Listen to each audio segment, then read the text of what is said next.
Vamos seguir? Vamos falar do Concílio de Nicéia.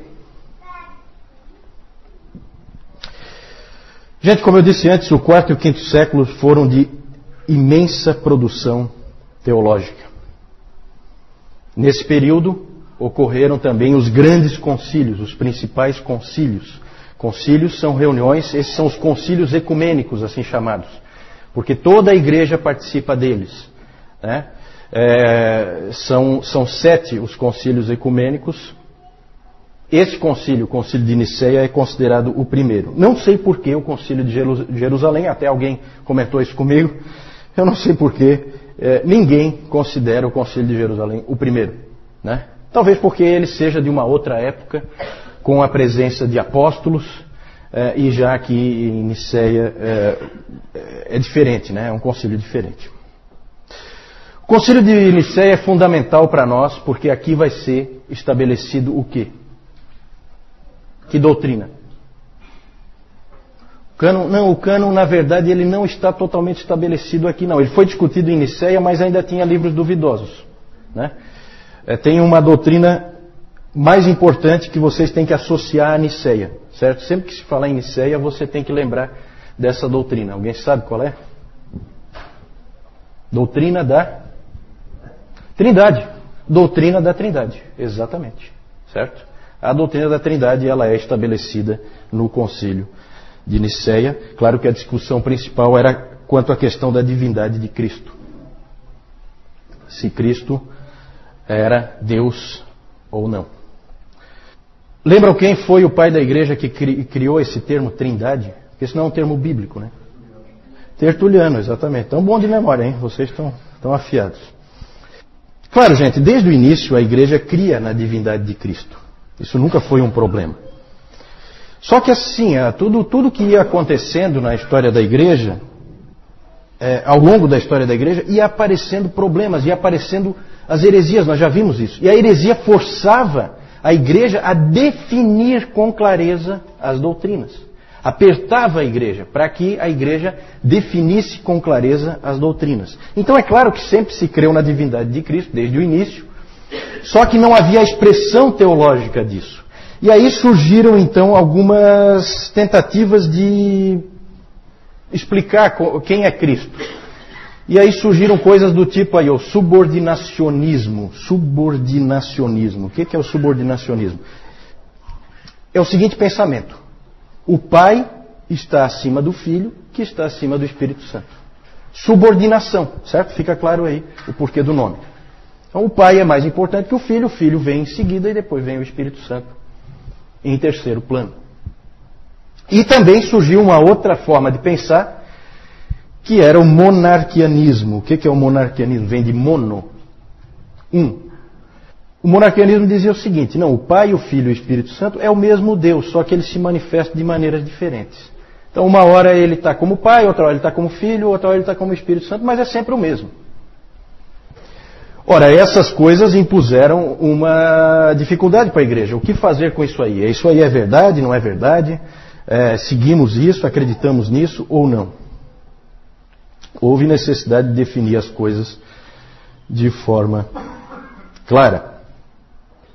E aí surgiu uma outra coisa. Pode passar aí, por favor? Aí surgiu um debate ainda mais intenso. Um problema na cidade de Alexandria. É sempre Alexandria, né? Impressionante. Alexandria está em todas Alexandria. Houve um problema na igreja de Alexandria. A igreja de Alexandria tinha um bispo, já um senhor muito velho, bem velhinho, chamado Alexandre. E esse bispo, ele pregava, e ele sempre pregava enfatizando a igualdade do Pai e do Filho. Deixando claro que o Pai e o Filho estão em pé de igualdade, que não há o subordinacionismo, que o Filho é Deus, como o Pai é Deus. E lá em Alexandria havia um presbítero bem mais novo, um sujeito ambicioso. Então entendam isso, é o bispo da cidade e um dos presbíteros da mesma cidade. O problema é lá dentro de Alexandria. Esse presbítero chamava-se Ário. E ele se incomodava com a pregação do Alexandre, não gostava. Não gostava do que o Alexandre dizia, aquilo incomodava ele. E aí ele começou a dizer coisas do tipo. Começou a pregar lá para o público dele, lá ele começou a pregar o seguinte: se Cristo é igual ao Pai, então ele é seu irmão e não seu filho. E também esse tipo de pregação começou a confundir as pessoas. Sabe, a pessoa começa a ficar, poxa, eu não estou entendendo. E aí um presbítero, como ele tem a pregação nas mãos, ele pode confundir facilmente as pessoas. As pessoas vão e ouvem, e geralmente são indivíduos muito capazes, com uma boa retórica, e eles acabam confundindo a população, os cristãos. Por isso que é tão importante, como o Nilton frisou hoje de manhã na pregação, né, haver a nobreza dos bereanos sempre dentro da igreja, para que esse tipo de coisa não aconteça, para que sempre a própria congregação possa checar a pregação que é feita. Outra coisa que ele dizia também: houve um tempo em que o Filho não existia. Vejam essa afirmação teológica. Isso é um problema. Se ele não existia, ele foi criado. E realmente era isso que o Ario defendia. Jesus Cristo é o primeiro ser criado. É um ser especial, é um ser muito elevado, mas é um ser criado. Quem é que crê nisso hoje? Que a gente conhece bem? Testemunhas de Jeová, né? Testemunhas de Jeová. Então é uma coisa sutil, por quê? Porque você vai pegar um folheto das Testemunhas de Jeová, é cheio de Jesus Cristo. Né? O único problema é que ele não é Deus. Então eles colocam ele lá em cima, mas não no lugar certo. O debate acabou se tornando intenso. Inclusive depois nós vamos falar do Gregório de Nissa. O Gregório de Nissa dizendo que, olha, que não se falava em outra coisa em Constantinopla. Era insuportável caminhar na cidade. Porque não se falava de outra coisa a não ser esse debate teológico. Agora veja o que é interessante, né? Vejam como o quarto século é peculiar, é um século fantástico. Imagine você, as pessoas comuns na rua, discutindo teologia. Realmente o mundo tinha se cristianizado. Impressionante.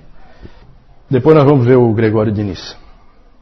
Então, por causa desse problema todo, pode passar aí, convocou-se o primeiro concílio ecumênico, o concílio de Niceia. Foi convocado pelo imperador. Quem é o imperador? Constantino, exatamente. Foi convocado pelo imperador Constantino para resolver a questão. Afinal de contas, quem é que está certo? E lá surgiu essa palavra nesse concílio. O concílio foi na cidade de Niceia, na Ásia Menor. E lá se reuniram então bispos de todas as igrejas do Império Romano, e inclusive convidados de fora do Império Romano. Se reuniram em Niceia para esse concílio. E lá surgiu essa palavra, que é uma palavra muito importante, homoousios. Homoousios, de mesma substância.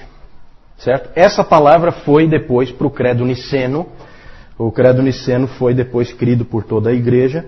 E isso significa o seguinte: da mesma substância. O Filho é da mesma substância que o Pai. Certo? Essa substância não é algo que a gente possa definir, tá? É uma coisa assim, é só para dizer que os dois, eles são equivalentes, apesar de não serem a mesma pessoa.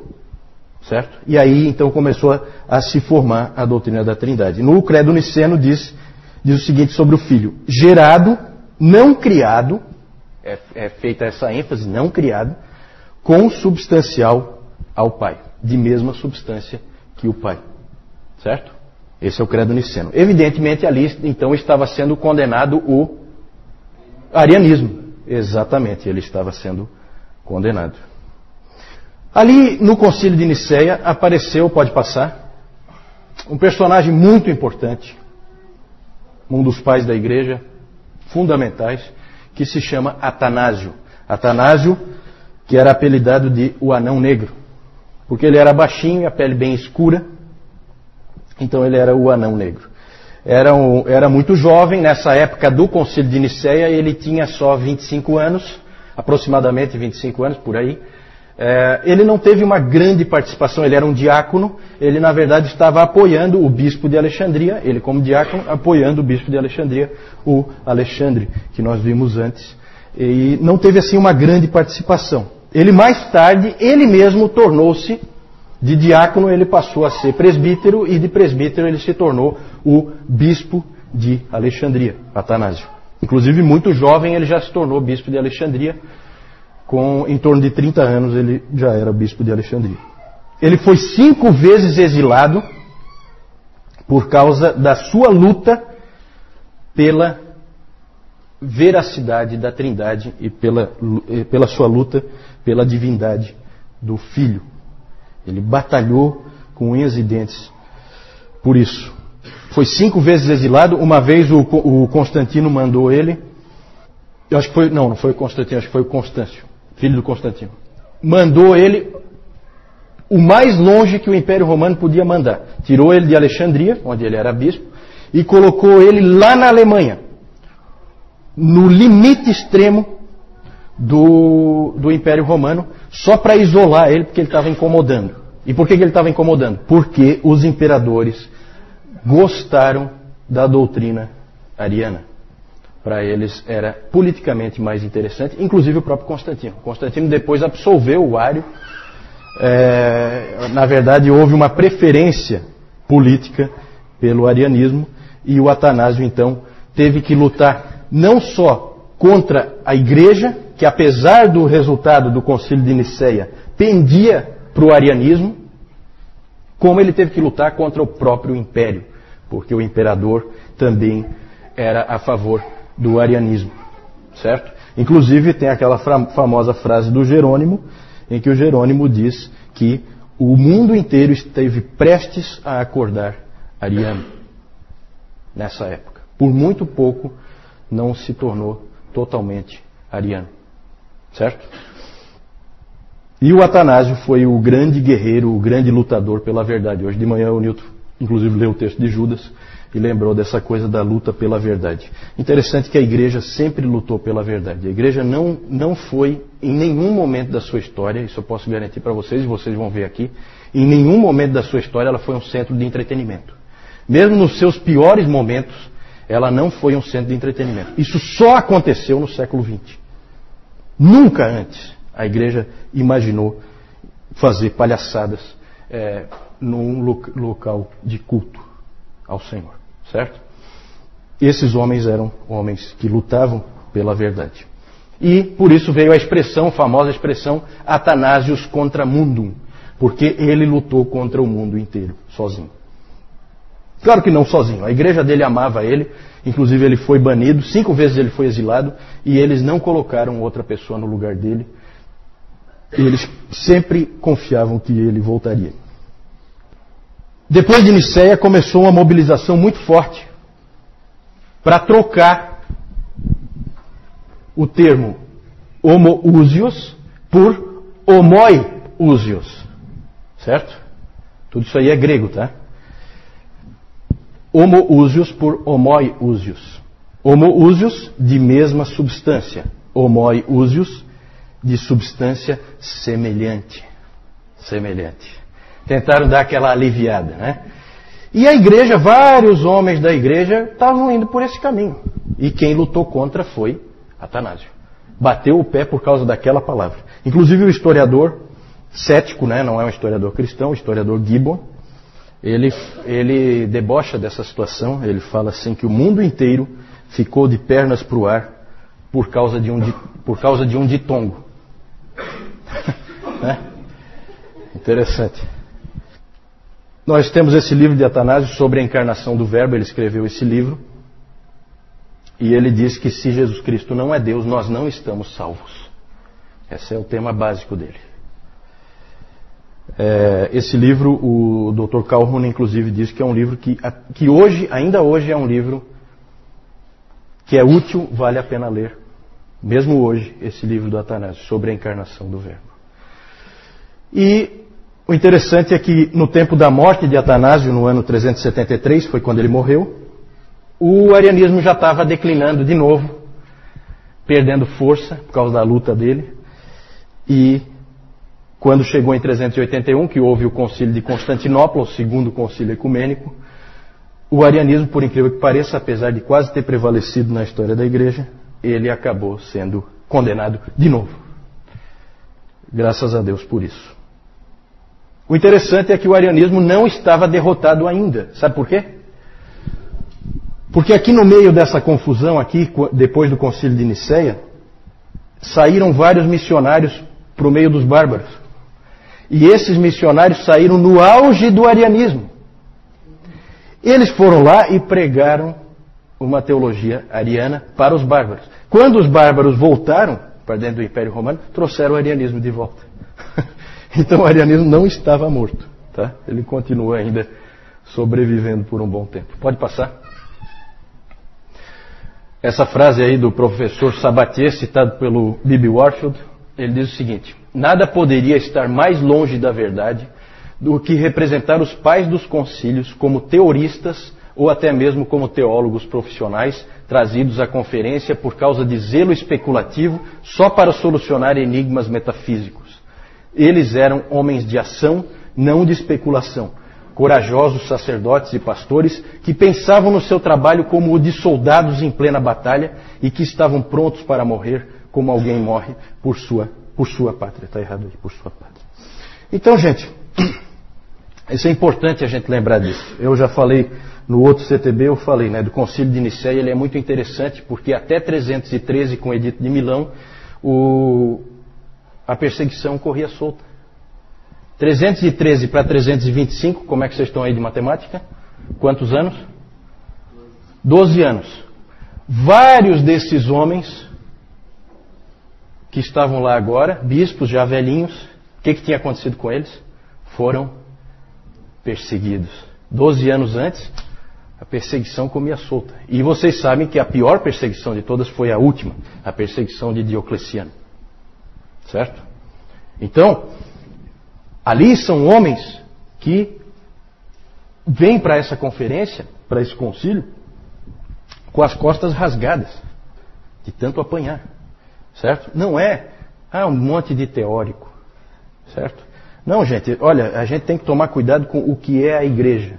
A pregação do Newton hoje foi muito, muito, muito boa nesse sentido do fortalecimento da noção que nós temos que ter da defesa da verdade. Certo? É impressionante o que se fazia em defesa da verdade. Certo? Vamos lá. Pode passar. Aí algumas figuras aí do Concílio de Nicéia, né, como os artistas retratam. Nada de especial aí, mas a gente pode ter uma ideia, né, deles todos reunidos. A gente às vezes se deixa levar um pouco por essas túnicas, assim, como se fosse uma coisa muito estranha o indivíduo vestir essas túnicas. Hoje é estranho realmente. Então a gente faz essa associação, né? Aquela túnica, assim, só um padre veste aquela túnica. Ninguém veste aquela túnica. Só que naquele tempo era roupa comum.